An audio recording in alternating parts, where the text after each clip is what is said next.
Good. I'm Jim Roberts, and today, May 27th, 2014, I'm interviewing Colonel Edward G. Shames, United States Army, retired, a veteran of Easy Company, 101st Airborne Division, World War II, which has become known as the legendary Band of Brothers. All right, Colonel Shames, let's start at the beginning. When and where were you born, and tell us a little bit about your family life growing up. I was born in Norfolk, Virginia, June the 13th, 1922. My family was one brother, two sisters, of course, father and mother. And my father died when I was 5 years old in June 1927. Growing up, I was a peculiar sort of a person, I suppose. While other kids liked toys and other trinkets, at 5 years old I developed a taste for maps, regular maps, road maps, any kind of maps. People thought I was a little screwy. When someone else at my age wanted a toy soldier or Bob Jacks, I wanted a map. So I grew up trying to figure out where I was and how to get there, and where I was going and how to get there. After my father passed, my uncle came into my household, helped raise us. He was a younger brother to my mother. And he taught me quite a bit. He was a very honorable man, so was my mother. My mother taught me that honesty is the way to go, and cleanliness. She was a nut about cleanliness. And that sort of followed me all the rest of my life until today. Where did you go to school? Went to school in Norfolk, Virginia, all through my entire grade school and also junior high and high school in Norfolk, Virginia. Is there anything particular you'd like to say about your high school experience? No, interest? I was, I could say, always, I was a good student. In fact, I was a very, very good student. I had a very high IQ. I imagine then, of course, IQ was not evaluated, but my IQ is around 145. That don't mean I'm smart, but it means I'm curious. And I've been curious about everything and anything my entire life. Your family, I believe, is Jewish? My family was Jewish, and not necessarily religious, but we were Jews and we knew it. We're very proud of the fact. As a matter of fact, going back thinking, talking about being Jewish and going ahead, I was known as the only soldier in the unit when anti-Semitism was pretty obvious everywhere during the 30s and 40s. But when I got in the Army, I was known as the only soldier that they knew of that you couldn't call a dirty Jew twice, because it meant some contact with me. How about romantic interest growing up?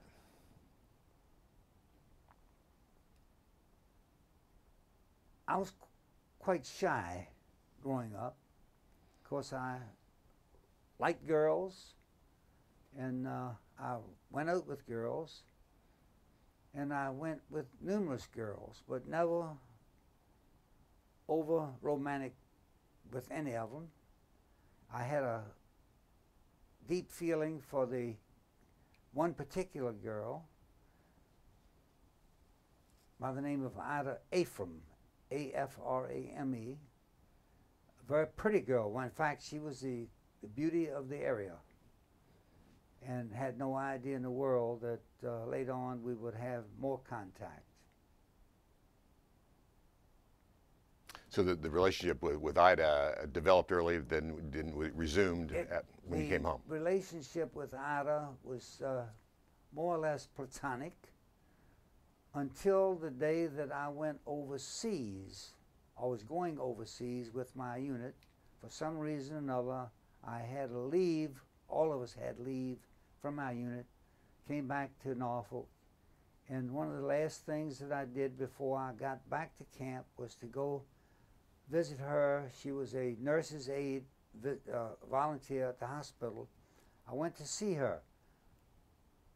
Unknown why or how, but I did go to see her at the hospital, and I formed a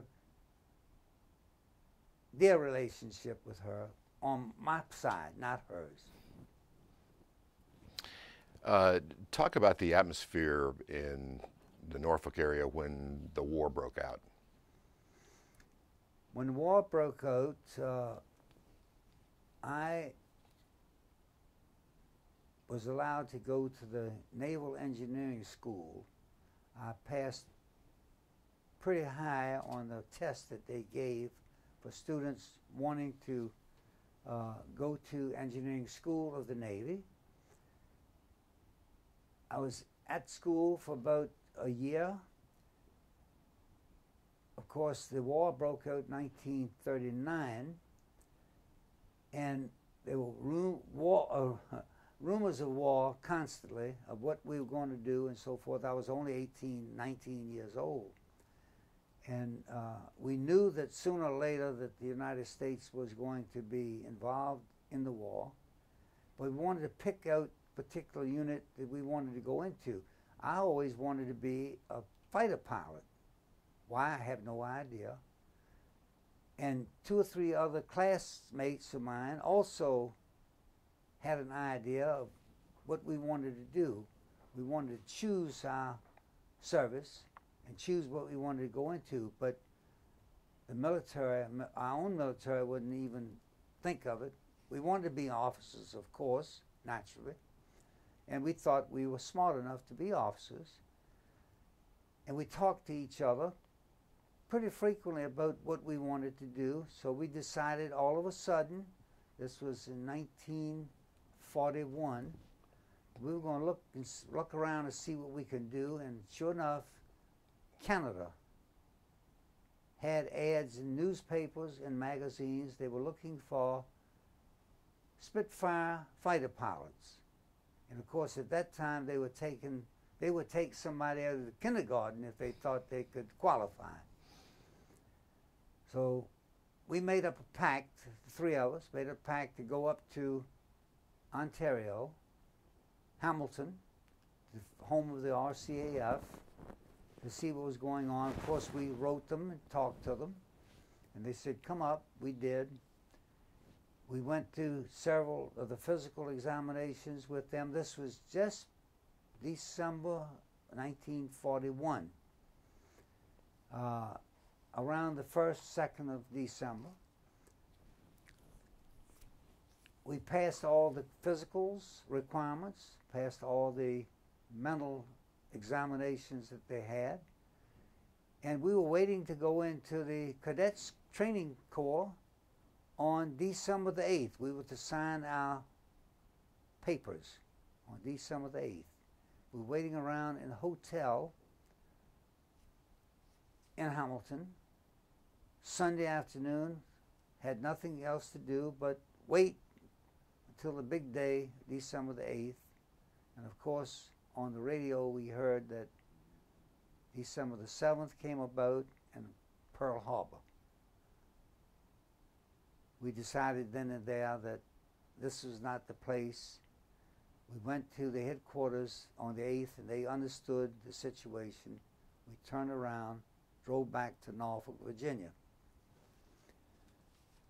We got to Norfolk, and again, we were still too young to get into what we wanted, so we stayed in school until about July 1942.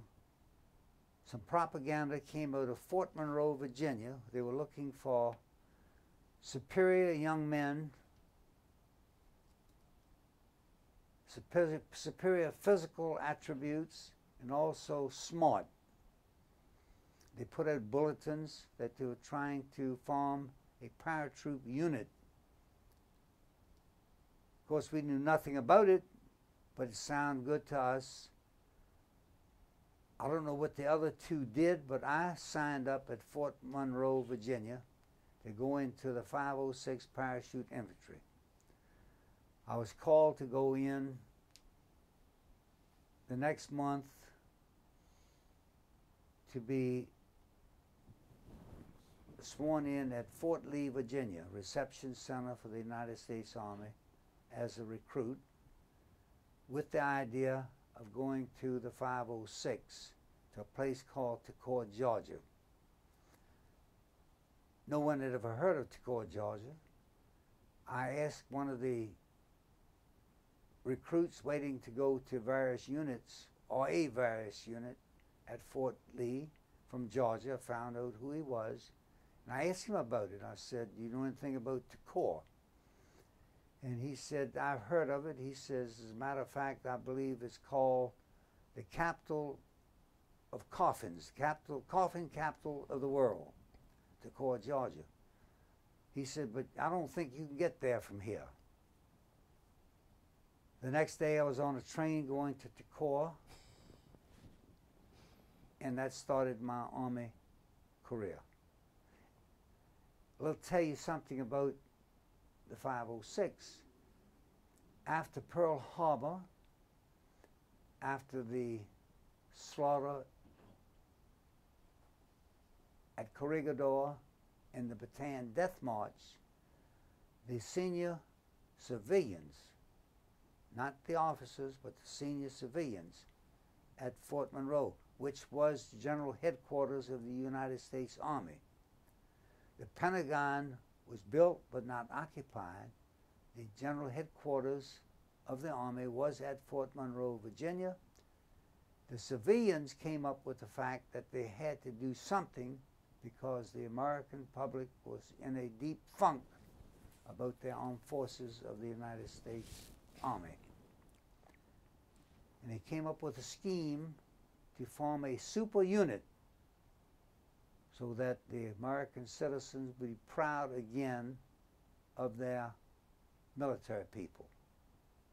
Prior to that time, the Army was made up of a bunch of drunks. Most people were in the Army because they wanted to get that $5 check to be sent home, plus the other $21 for living expense. And also part of that was being sent home so that people at home could have groceries. Meant a whole lot to them. The rest of the money, they went on a tear every payday and drank beer until they finished their money, till the next payday. That was the Army. The civilians that came up with this 506 scheme said they, in order to make this super force, they had to use nothing but civilians.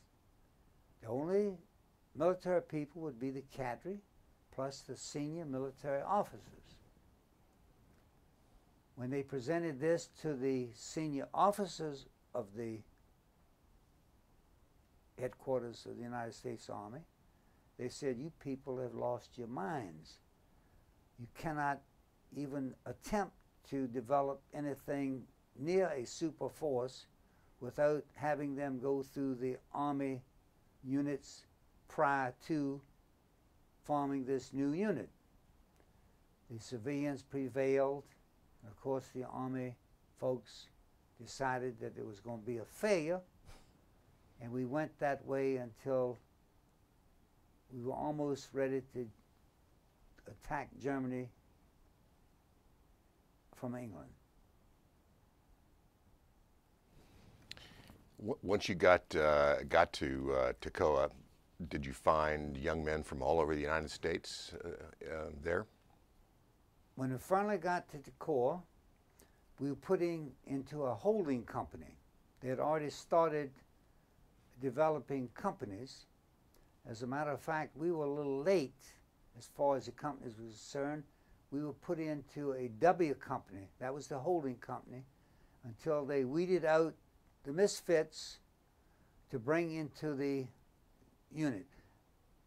There were 7,000 people that qualified to get into the 506. That was a big deal to where to put them. Fort Bragg would be the ideal place because they had plenty of room.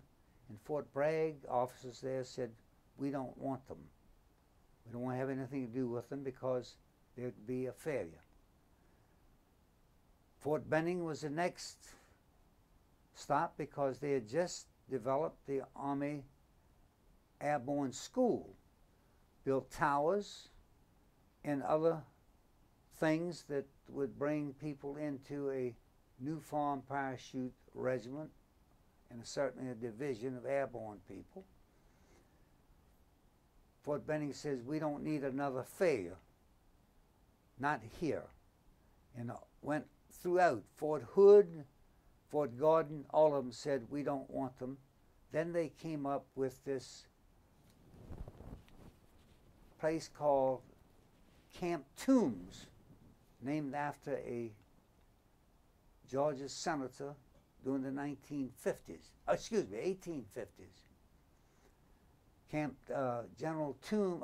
Senator Toombs preached secession back in 1852.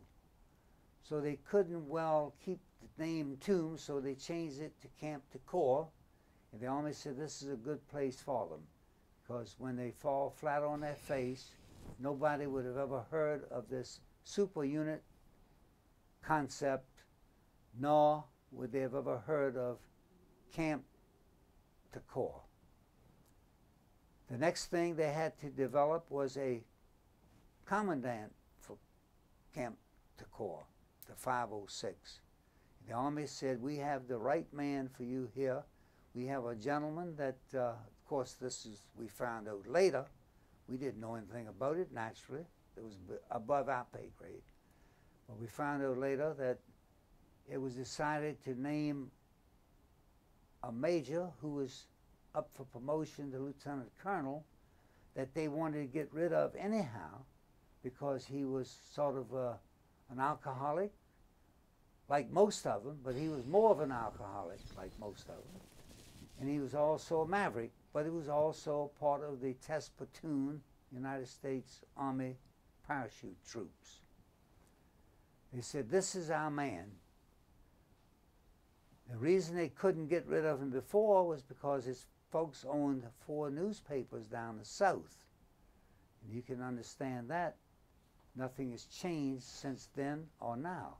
With all that pull, they wouldn't have thought of even, the thought never occurred to them to get rid of him. They couldn't. So there's your man. We're going to get rid of, when we fall flat on their face as far as the 506, we get rid of the 506 and this sink officer. It didn't exactly work that way. What was his name and his background? Colonel Robert F. Sink. He became colonel. He became a lieutenant colonel right away, and about several months later, he was made colonel as the commanding officer of the 506. And they really thought they had it made because they were going really to retire him early.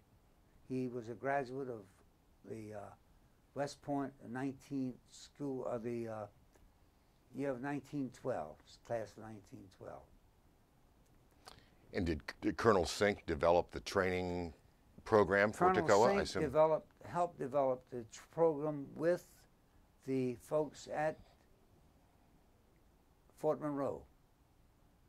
And what they developed was unheard of. In fact, unheard of then or now. Nothing has ever been before or since of what they put us through to weed down to the regimental strength of 2,600 men, which would include the override of 2,500 to form the regiment. Nothing developed before nor since of the things they put us through in order to cut down the 7,000 to 2,600. They almost killed all of us, including the running, the training, and also the obstacle course that was, we said, developed by the devil himself. They had to get rid of that obstacle course because it was declared inhumane by the Inspector General of the military medical team that came down to view it. There were so many people hurt, beat up. We filled up the civilian hospital at the Corps to the point that they had no room for the civilians of the Corps that became ill. And they got a lot of flack of it. Finally, the Medical Corps got a hold of it. They sent a team down and they declared it inhumane and shut it down. They shut it down the day after we all left the Corps. First thing that happened as far as training was concerned, incidentally, before that, they gave us another physical besides the physical we took to come into the military, to come into this super unit. Had another one waiting for us,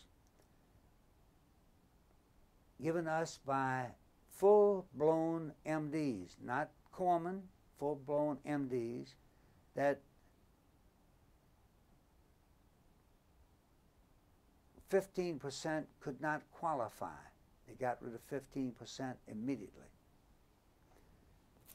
After they qualified us physically fit, then they sent my particular people to I Company.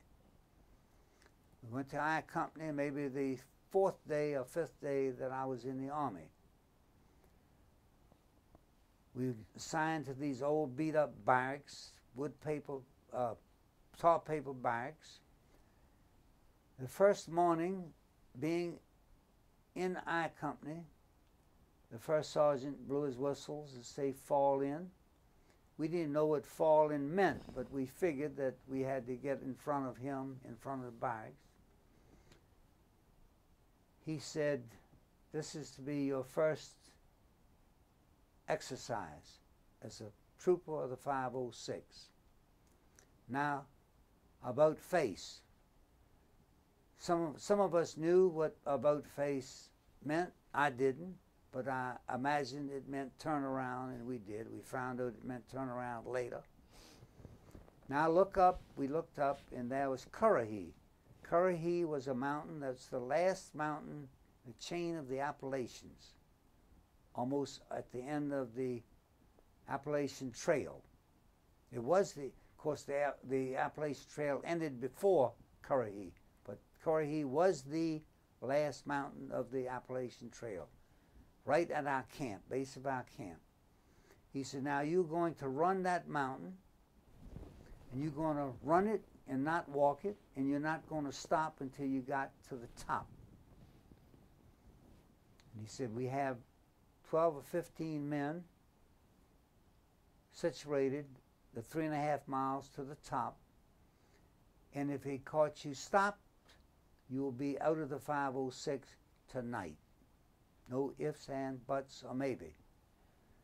When you get to the top, you will have a 3-minute rest. After 3 minutes, you will run down the mountain and report back here. You can run as slow as you wish, but it has to be a run." That was the first exercise we had, and we lost about 15% more that first day.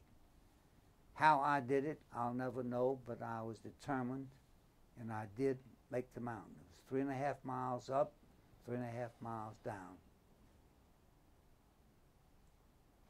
Tell us about Captain Sobel. Captain Sobel came later in my career. I went through the paces of 18 weeks at the Corps. We had training grounds outside of the post the training areas were at least 10 to 12 miles off post. Every day we had to do something different at our training areas. We had to double time to our training post, do our training, and then come back to camp every day, except the days that we ran Currahee. And that was about 3 times per week for the entire time that we were at the Corps. It became so that Currahee was not a walk in the park, but it was less stressful. And we all had to do it. If you fell out, if you stopped, even though we were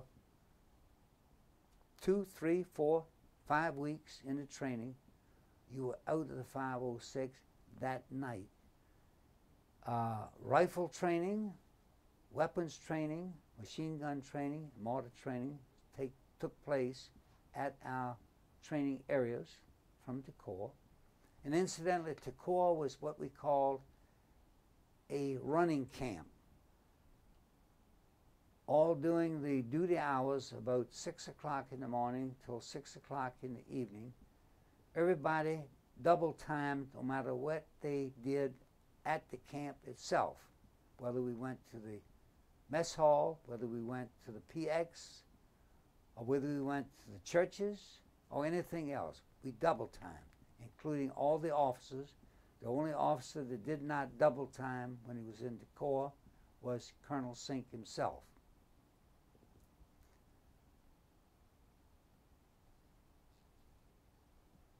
So in order to qualify to stay in the 506, of course they had to designate riflemen, they had to designate machine gunners and mortar people. To designate riflemen, you had to be better than expert. If you couldn't make expert, you were out. Remember, we had to get rid of the 7,000, and we were doing it pretty quickly. I could not qualify. I did qualify as an expert after a little bit of manual training, but not good enough to be a rifleman. Rifleman, you had to be marksman at least, or better. I qualified as a machine gunner, pretty good. I became a machine gunner in about, I guess, 3 weeks into training. I became a PFC, and I had an assistant machine gunner and a weapons bearer, all good people, top people. I was just lucky to become the machine gunner, and I was good at it. Had to be, else I would not have been in the 506. So what was a typical day training like, if there was such a thing? Typical day was in the morning, 6 o'clock, you were at breakfast, a very meager breakfast. That was part of the training. No fancy stuff. We had breakfast. We were issued some sort of a C rations or K ration for our lunch, which we packed for the field. We had no service in the field at all. Again, part of the training. We didn't realize that that was superb meal that we had until later, of course. And then, of course, after training, we came back to camp for our dinner. And the cooks we had apparently were not trained as cooks, but we survived.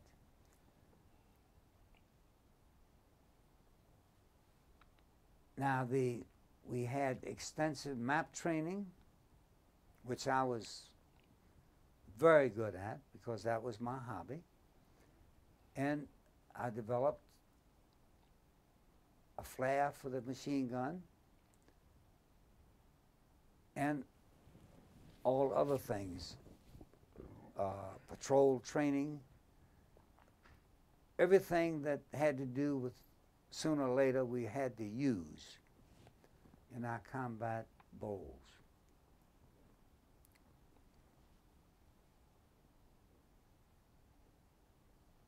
When did you start the actual drop training? We stayed at the Corps, mostly physical training and, of course, weapons training. After 16, 18 weeks, depends on the battalion. We had 3 battalions, 3 companies in the battalion, plus headquarters company, making 4 companies per battalion. And as we were going along, of course, we were losing all these people, getting down to TO&E.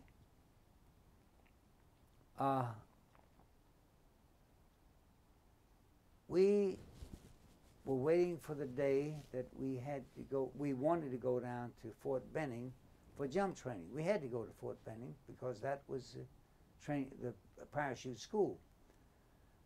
The 1st Battalion finished the Corps training about 16 and a half weeks. They were the first unit formed, so they were ready, and they also had less men than the rest of the battalion. So they were just about TO&E to go to Fort Benning. Fort Benning told, we found out later, because I didn't know these things, I'd become a staff sergeant at the Corps. Excuse me, not at the Corps. I become a PFC at the Corps. I was still a PFC when we left the Corps, still a machine gunner. The 2nd Battalion had a lot more men than they needed because they were the 2nd Battalion formed, and naturally they put more men in the 2nd Battalion as we went along to fill them up and form the nucleus of the 2nd Battalion. They still had to get rid of a lot of people, even at the point about 16 and a half, 17 weeks. They devised a scheme how to get rid of the people that they needed to get rid of, because Fort Benning says you cannot have more than a 10% overage to qualify jump training. They devised this thing about, instead of riding the train to Atlanta and then to Fort Benning, they were going to walk to Fort Benning, to Atlanta from Toccoa. They walked from Toccoa to Atlanta with full field pack, everything except the parachute. All the weapons, all the ammunition, landmines, everything else that you needed to go into combat with when you jumped, except the parachute. And they were going to walk in 4 days, 119 miles in 4 days. They started. Of course, they accomplished what they wanted to do. They got rid of the people, because if they fell out during that march for any reason, they were out of the 506 and into another, probably an infantry unit of some kind. They made the march successfully, got on a train in Fort Benning, at Atlanta, and then went to Fort Benning by train.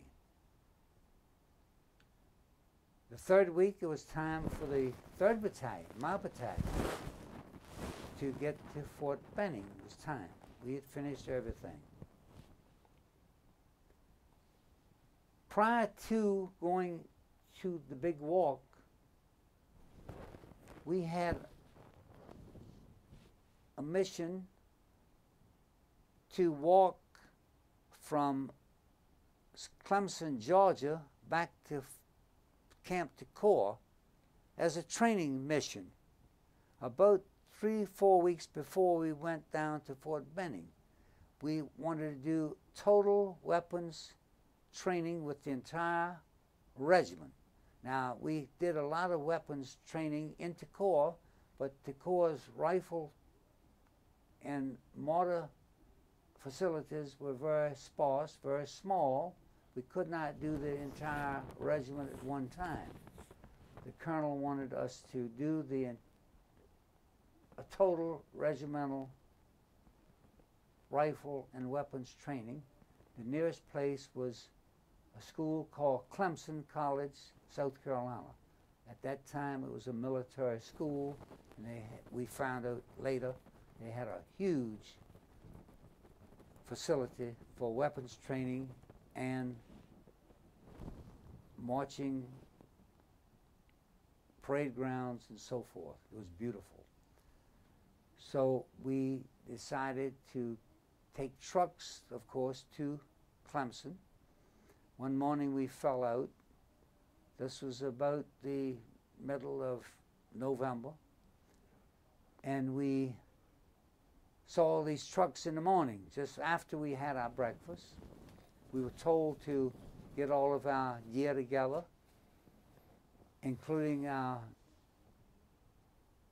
tent, sleeping gear, what have you, and load the trucks. We had never had trucks before. We walked, ran everywhere we went. Got on the trucks. Next stop was Clemson College, South Carolina. It was it was 49 miles. Got off the trucks. This was Thursday. We fired all day on these beautiful ranges that they had. Weapons firing, rifles, machine gun, mortar, 60 millimeter mortar, and 81 millimeter mortar, and also landmine training. First time we had done landmine training. We fired weapons all day Thursday. Friday, we fired all day again Friday. That evening, we were told at the mess hall, after we ate, to form into the parade grounds.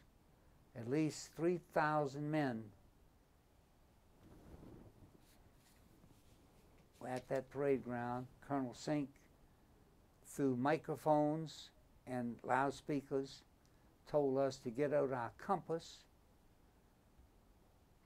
and put our sleeping packs back on the ground. They were going to take them to Takor, and gave us a azimuth to Takor, cross country. We were to walk to Takor during the night, cross Bear Mountain, cross country, cross Bear Mountain between us and Takor. And we checked into Takor the next morning. We'd sign in at our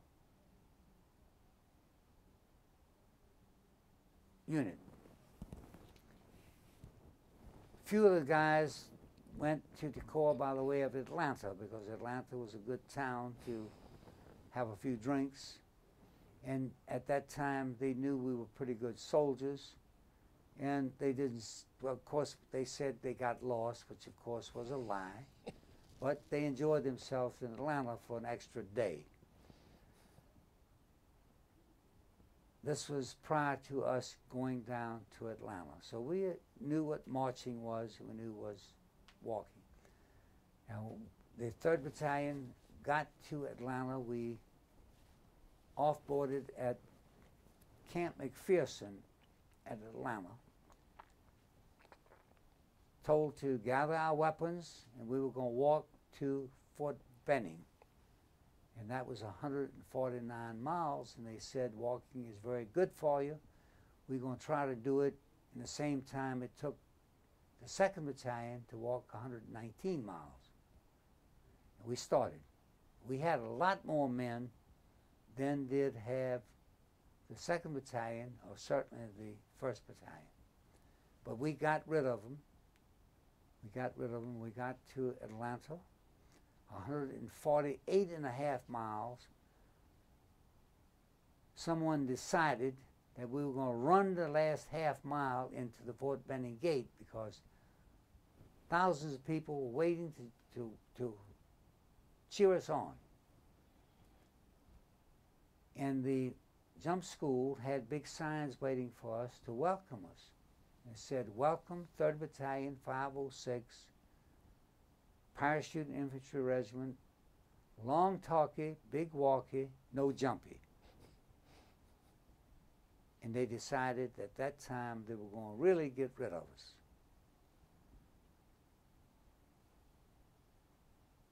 we were training, we were going to train at the jump school in company units.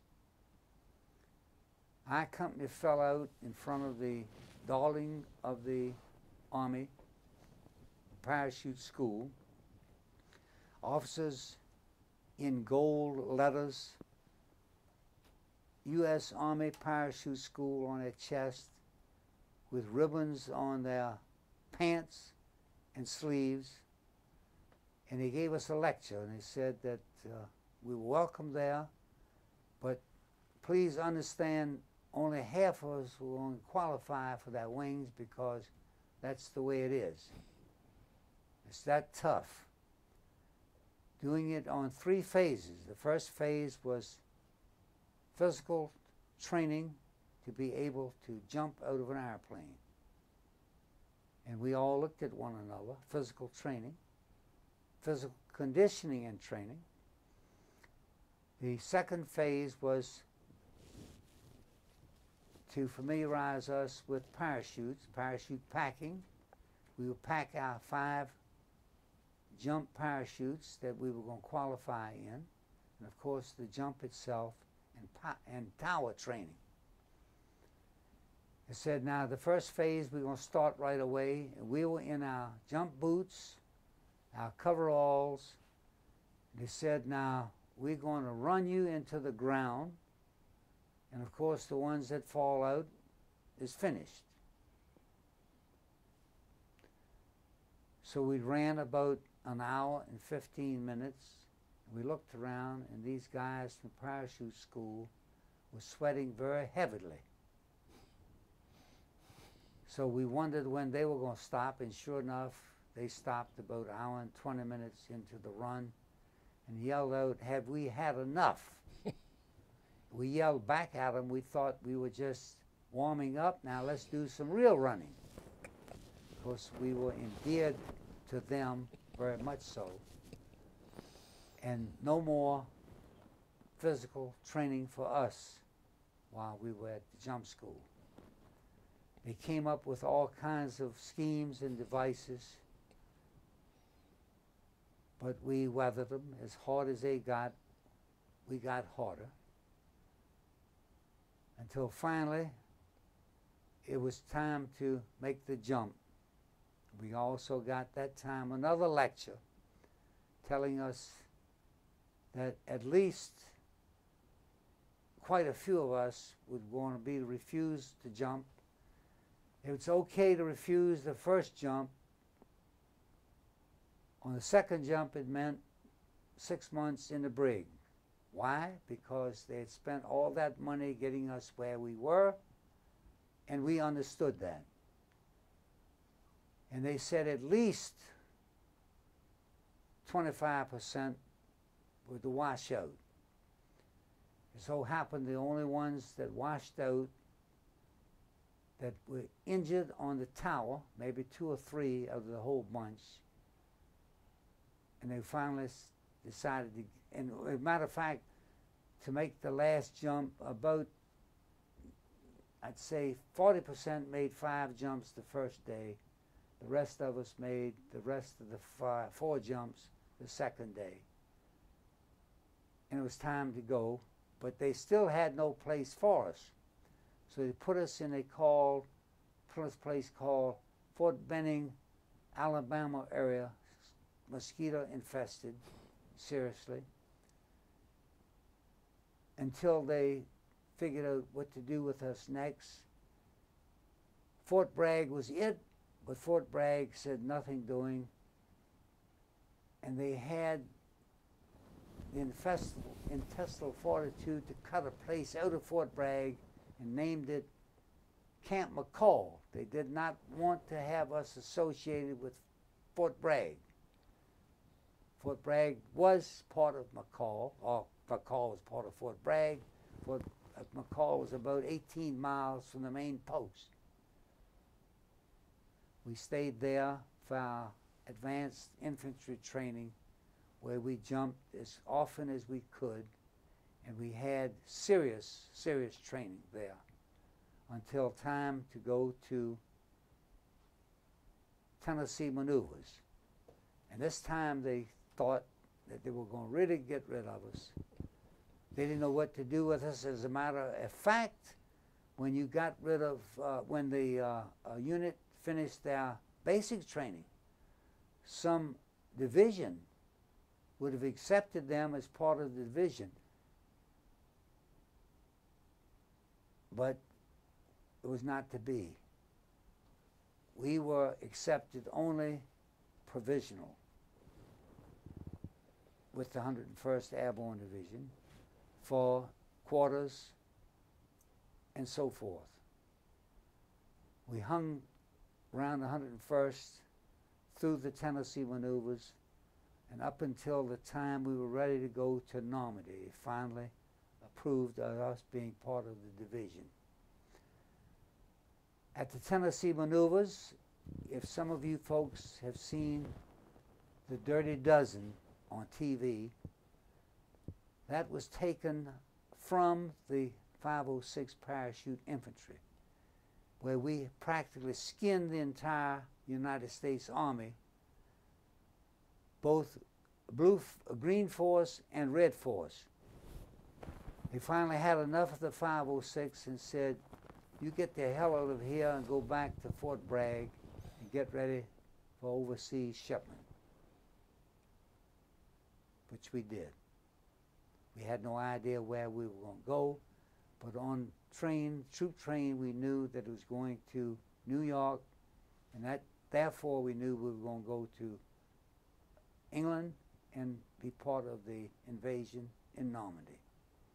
Let's have to take a quick minute break, let you guys catch your breath, and think like that, because we've been going for about 40 minutes. Yep.